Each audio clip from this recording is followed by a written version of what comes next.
Pagi, Assalamualaikum warahmatullahi wabarakatuh. Oke, apa kabar semuanya? Berjumpa lagi dengan saya Bintang EP.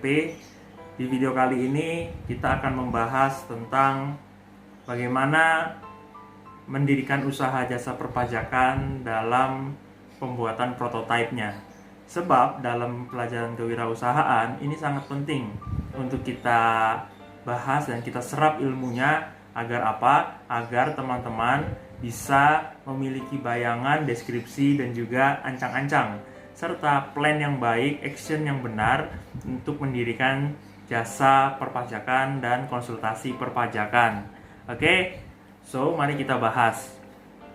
Nah, yang pertama di sini adalah teman-teman, kalau kemarin kita sudah membahas mengenai apa sih itu definisi jasa pajak, apa sih itu tujuan jasa pajak dan konsultasi pajak, apa sih itu ruang lingkup pelayanan jasa pajak, dan unsur-unsur dalam pelayanan pajak juga apa saja, dan juga bentuk pelayanan jasa pajak itu juga apa saja. Di video sebelumnya kita sudah membahas itu. Jika teman-teman belum nonton, teman-teman bisa searching di channel YouTube saya ya, dasar-dasar apa saja yang harus dilakukan untuk mendirikan usaha jasa pajak dalam kewirausahaan. Di situ videonya ada, dan ini kita lanjut ke berikutnya. Masih ada satu lagi hal yang perlu teman-teman ketahui untuk mendirikan usaha jasa pajak. Ya, yang pertama atau yang terakhir, yang ketujuh ya. Kan kemarin yang keenam. Yang keenam itu adalah tentang bentuk pelayanan jasa pajak. Ya, bentuk pelayanan jasa pajak itu banyak banget. Ada melayani administrasi PPN, terus juga ada yang melayani pembuatan NPWP juga ada, ya kan? Masih ingat ya?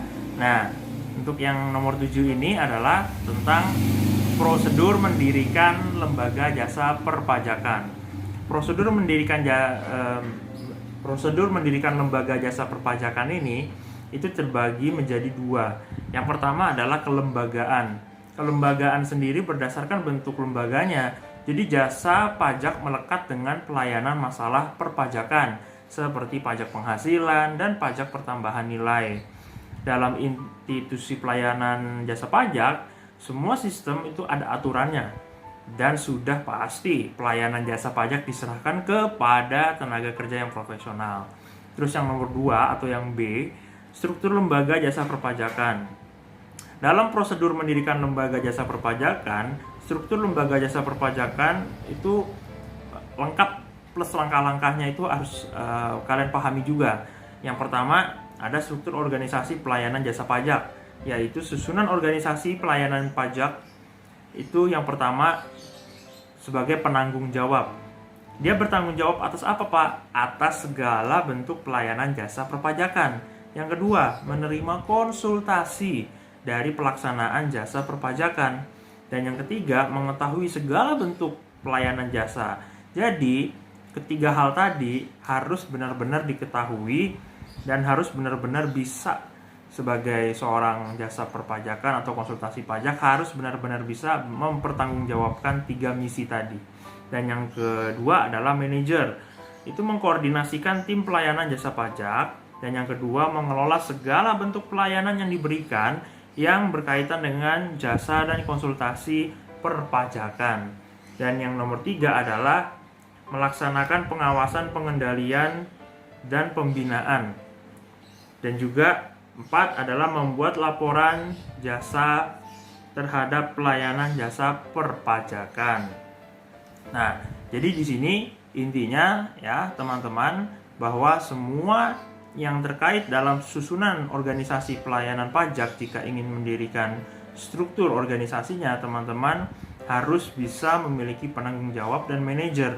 Minimal dua itu, dan masing-masing harus bisa menghandle dan mengkeep tugas masing-masing mereka sendiri. Baik itu si manajer tugasnya harus bisa melaksanakan pengawasan, harus bisa membuat laporan, harus bisa mengkoordinasikan timnya, begitu juga penanggung jawabnya. Nah, lalu bagaimana pembuatan prototipe dalam mendirikan lembaga jasa perpajakan?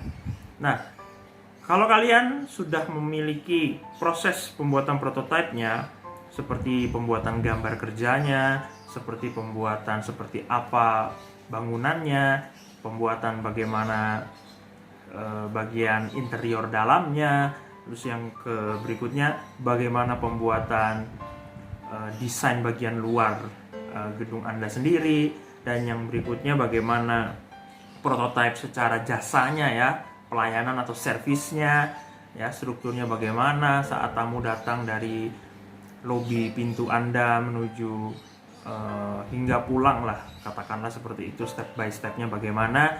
Nah itu harus benar-benar ada prototipenya. Sebab apa? Ketika Anda langsung bermain begitu saja tanpa ada prototipenya, tentu itu semua tidak ada bahan evaluasi, kira-kira apa sih yang kurang. Nah untuk itu, dalam menentukan kebutuhan produk jasa yang akan dibuat, yaitu prototipe yang akan teman-teman buat, maka teman-teman harus bisa menentukan dulu market research-nya atau pasar sasarannya. Teman-teman membuka jasa perpajakan dan menjadi konsultan pajak, itu market research-nya siapa? Apakah emak-emak, ataukah bapak-bapak, atau semuanya, atau anak-anak, atau lain sebagainya, menengah ke bawah, menengah atau menengah atas. Dan itu semua teman-teman harus benar-benar terperinci membuatnya. Jangan sampai nanti ada hal-hal yang tidak diinginkan terjadi. Nah, yang berikutnya adalah target pasar dari produk jasa pajak. Itu teman-teman juga wajib menentukan apakah itu pajak pribadi atau perseorangan atau pajak badan. Teman-teman sendiri harus bisa menentukan seperti itu ya. Mau pilih yang mana ya jasa pajak yang teman-teman akan bangun. Dan yang berikutnya adalah penentuan. Setelah teman-teman menentukan pasar, menentukan pajak apa yang teman-teman sangat inginkan, teman-teman mulai melakukan penentuan. Penentuan yang dimaksud adalah konsep pelayanannya dari segi pelayanan jasa pajak teman-teman. Teman-teman mendirikan konsultasi pajak atau jasa pajak, itu pelayanannya itu harus benar-benar jelas. Ada 6 pelayanannya. Yang pertama, pelayanan dengan one step service atau pelayanan dengan melayani pelanggan atau klien yang datang dengan step by step pelayanan servisnya yang berbeda-beda dalam satu tujuan untuk memenuhi kebutuhan pelanggan mengenai pajak. Dan yang nomor 2 adalah melalui online. Jadi teman-teman melayani klien itu melalui versi online ya. Yang ketiga adalah perpajakan melalui pelayanan yang manual atau doorstop ya. Jadi ini pelayanannya biasa saja, hanya saja begitu klien buka pintu, teman-teman langsung melayani klien dengan doorstop ya. Dan itu langsung membuat ia menuju ke tujuan klien. Apa tujuan klien datang ke tempat Anda. Dan yang keempat adalah hanya konsultasi saja. Ada yang seperti ini, jadi ada yang membuka pelayanan jasa pajak hanya sekedar konsultasi. Jadi hanya sekedar mencari ide solusi atas kebingungan yang ia hadapi mengenai soal pajak. Dan yang berikutnya, yang kelima adalah pelayanan yang meliputi semua hal yang berkaitan dengan perpajakan. Jadi semua hal yang berkaitan dengan perpajakan teman-teman bisa handle untuk dia. Dan yang keenam atau yang terakhir adalah pelayanan pajak dengan menggunakan sistem manual dan online. Jadi ini bisa kedua-duanya. Bisa manual, maksudnya klien itu datang ke tempat Anda, itu bisa. Dan yang kedua, Anda pun juga menerima sistem pelayanan versi online atau via online bagi yang belum bisa datang ke kantor perpajakan Anda. Nah, jadi dari 6 tadi, teman-teman harus bisa menentukan konsep yang sesuai dengan kebutuhan klien, tapi juga sesuai dengan kebutuhan teman-teman, maunya yang mana pakainya. Dari 6 konsep tersebut, wirausaha dapat menetapkan satu bentuk konsep atau desain yang sudah fix, jadi tidak bingung-bingung lagi mau pakai jasa yang mana, karena semua jasa itu sama melayani klien, hanya saja berbeda melalui versi teknologinya, versi tatap mukanya, berbeda dengan versi bagaimana membuat komunikasi itu intinya sampai kepada klien, dan klien pun melakukannya sesuai dengan apa yang kita komunikasikan, apa yang kita harapkan. Intinya seperti itu. Dan yang berikutnya adalah penentuan material. Penentuan material ini dalam hal menentukan sumber daya usaha itu sangat penting. Karena apa? Karena dibutuhkan dalam membuka usaha produk jasa perpajakan itu sangat penting penentuan material yang harus ditentukan, yaitu menentukan berbagai macam inventaris dan juga usaha-usaha produk jasa pelayanan perpajakan yang telah disediakan. Dan yang berikutnya adalah komponen usaha. Jadi teman-teman bukan hanya menentukan pelayanan saja, bukan hanya menentukan materialnya saja, bukan hanya menentukan target pasarnya saja, tapi juga yang nomor 4 adalah teman-teman dalam pembuatan prototipe jasa perpajakan, teman-teman perlu bisa menentukan komponen usaha. Komponen usaha itu berdasarkan konsep final tersebut ya, ini disesuaikan dengan konsep usaha pelayanan pajak yang sudah dipilih secara final oleh teman-teman sendiri selaku pendirinya. Nah, adapun komponen yang telah ditetapkan oleh prototyping disebut sebagai berikut. Yang pertama ada bentuk usaha. Bentuk usaha ini dalam produk jasa perpajakan ini yaitu persekutuan ya. Dan yang kedua adalah bentuk pelayanan usaha yang dipilih dengan menggunakan konsep pelayanan jasa dan konsultasi pajak secara manual dan online. Dan yang ketiga, sistem yang digunakan. Sistem yang digunakan ini dalam pelayanan pajak Anda itu pakai manual atau datang langsung ke kantor secara offline. Itu terserah bagaimana bagaimana bentuk-bentuk yang digunakan dan sistem yang digunakan dalam menentukan komponen usaha. Nah, terus yang berikutnya bukan hanya melihat dari 3 hal tadi ya, yaitu bentuk usaha, pelayanan usaha, atau sistem yang digunakan, atau kita sebutnya dengan menentukan komponen usaha, tapi juga teman-teman harus bisa menyidik apa kira-kira yang dibutuhkan komponen-komponennya di kantor perpajakan Anda nanti ya.